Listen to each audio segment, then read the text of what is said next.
That's better. Is this the life we really want? All right, here we go. You be quiet. The concept of an average guy is patently absurd. There's too much differential in the herd. Just look at Bush and Cheney, then look at you and me. It's like comparing Shakespeare to reality TV. Is this the life we really want, being murdered by these clowns? Our children crushed in rubble? Are we deafened by the sound of media mouths all moving in apparent unity, spewing out the mantra of the free?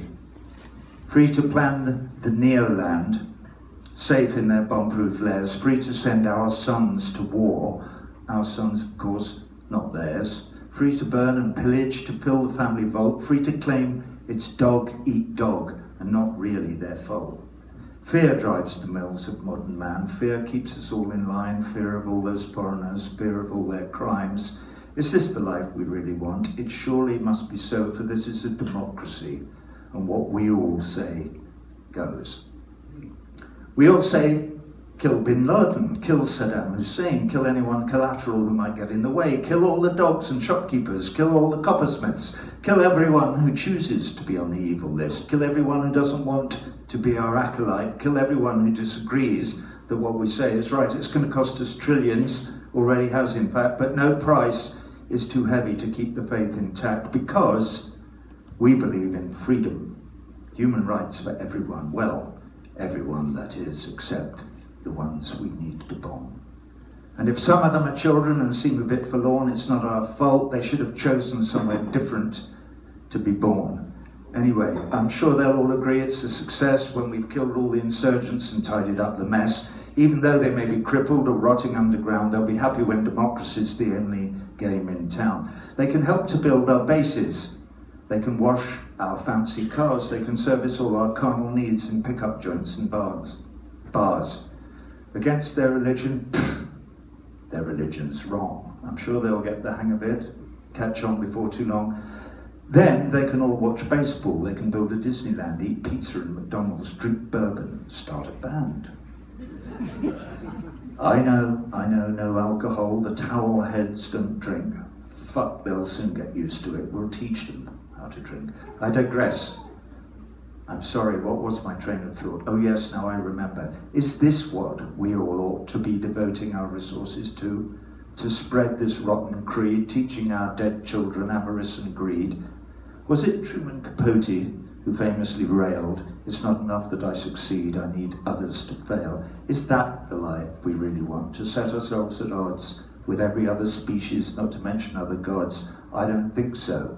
In general, my experience has been that ordinary Americans, when asked to cite their dream, conjure an existence where they can raise their kids without the chafe of blowing other people's kids to bits.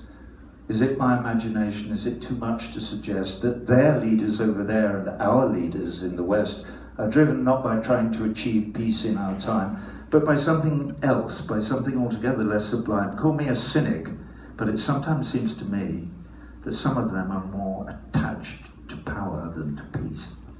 Just supposing for a moment that they're in it for the cash, that they're looking out for number one, building up their stash. What better way to divert the attentions of the poor than an axis of evil and a good old-fashioned war?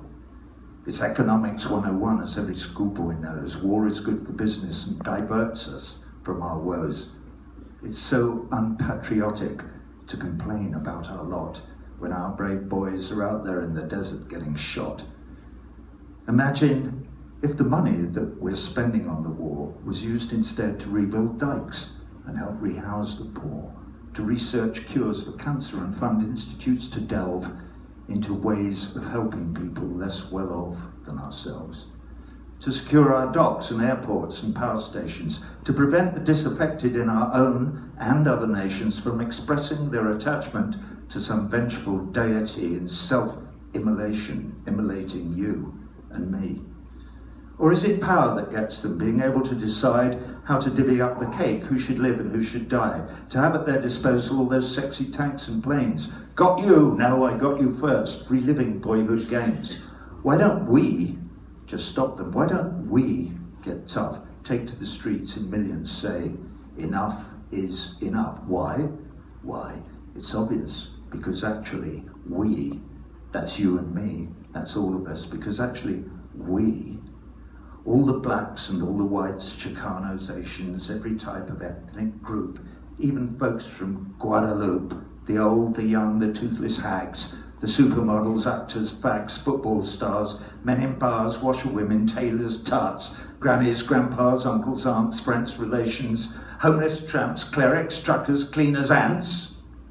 Maybe not ants, because it's true that ants don't have enough IQ to differentiate between the pain that other people feel and, well, for instance, cutting leaves or crawling across windowsills in search of open treacle tins. So like the ants, are we just dumb? Is that why we don't feel or see? Or are we all just numbed out on reality TV? So every time, the roadside mine, the guided bomb, the ricochet, the Gatling gun, the tomahawk, the phantom mirage, RF squawk, the IED, the false hello, the cluster bomb with fries to go, every time the curtain falls on some forgotten foreign life, rest assured it is because we did nothing to prevent our masters, dedicated as they are, not to protection of the weak, not to democracy, that we did nothing to prevent their headlong dash to maximize the bottom line. So, what if anything to do? Well, understand that every day, in many small but central ways, we get to choose. Enslavement to the bottom line and all that that implies, dog eat dog, God eat God. Did I mention freedom fries? Anyway, we get to choose, or so we're all led to believe. Well, now in 2008 election year, who knows? It may well be too late, but just suppose, if we all vote that we can start to bridge the gap between what we all have become and what we all just might have been.